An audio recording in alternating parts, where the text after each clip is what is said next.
Genesis 7.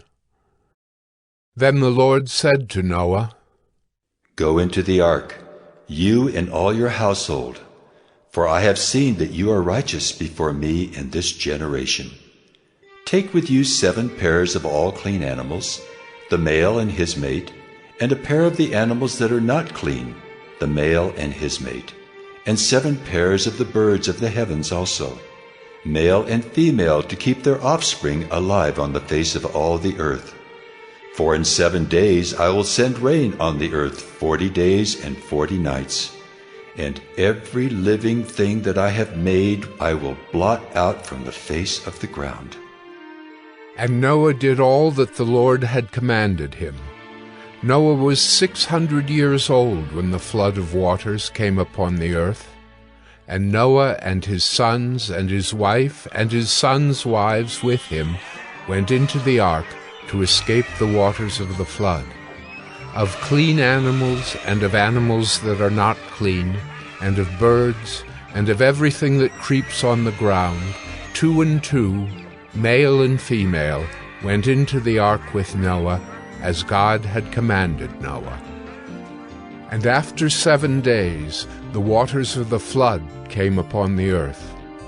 In the 600th year of Noah's life, in the 2nd month, on the 17th day of the month, on that day all the fountains of the great deep burst forth, and the windows of the heavens were opened. And rain fell upon the earth 40 days and 40 nights. On the very same day Noah and his sons, Shem and Ham and Japheth, and Noah's wife and the 3 wives of his sons with them, entered the ark, they and every beast according to its kind, and all the livestock according to their kinds, and every creeping thing that creeps on the earth according to its kind, and every bird according to its kind, every winged creature. They went into the ark with Noah, 2 and 2 of all flesh in which there was the breath of life. And those that entered, male and female of all flesh, went in as God had commanded him. And the Lord shut him in. The flood continued 40 days on the earth. The waters increased and bore up the ark, and it rose high above the earth. The waters prevailed and increased greatly on the earth, and the ark floated on the face of the waters. And the waters prevailed so mightily on the earth that all the high mountains under the whole heaven were covered. The waters prevailed above the mountains, covering them 15 cubits deep. And all flesh died that moved on the earth, birds, livestock, beasts, all swarming creatures that swarm on the earth, and all mankind. Everything on the dry land in whose nostrils was the breath of life died.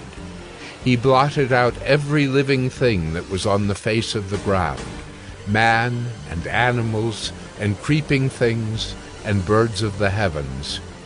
They were blotted out from the earth. Only Noah was left, and those who were with him in the ark.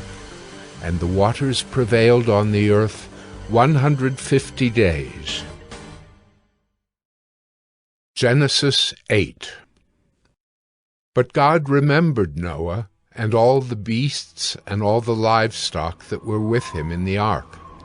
And God made a wind blow over the earth, and the waters subsided. The fountains of the deep and the windows of the heavens were closed, the rain from the heavens was restrained, and the waters receded from the earth continually. At the end of 150 days the waters had abated, and in the 7th month, on the 17th day of the month, the ark came to rest on the mountains of Ararat. And the waters continued to abate until the 10th month. In the 10th month, on the 1st day of the month, the tops of the mountains were seen. At the end of 40 days, Noah opened the window of the ark that he had made, and sent forth a raven. It went to and fro until the waters were dried up from the earth. Then he sent forth a dove from him to see if the waters had subsided from the face of the ground.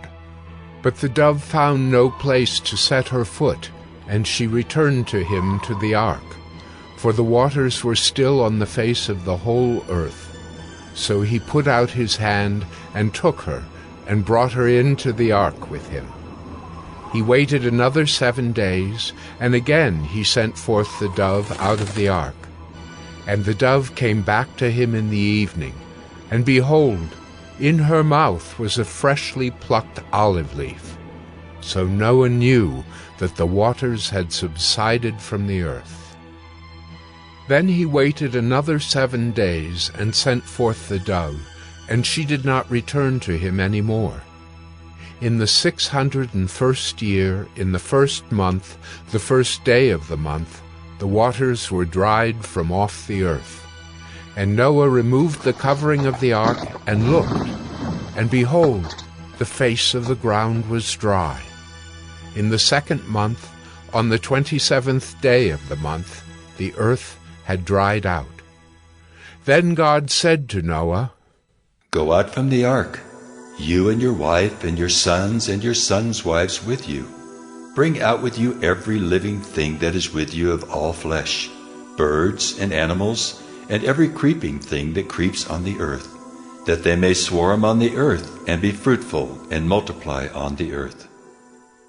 So Noah went out, and his sons and his wife and his sons' wives with him, every beast, every creeping thing, and every bird, everything that moves on the earth, went out by families from the ark. Then Noah built an altar to the Lord, and took some of every clean animal and some of every clean bird, and offered burnt offerings on the altar. And when the Lord smelled the pleasing aroma, the Lord said in his heart, "I will never again curse the ground because of man, for the intention of man's heart is evil from his youth. Neither will I ever again strike down every living creature as I have done. While the earth remains, seedtime and harvest, cold and heat, summer and winter, day and night shall not cease."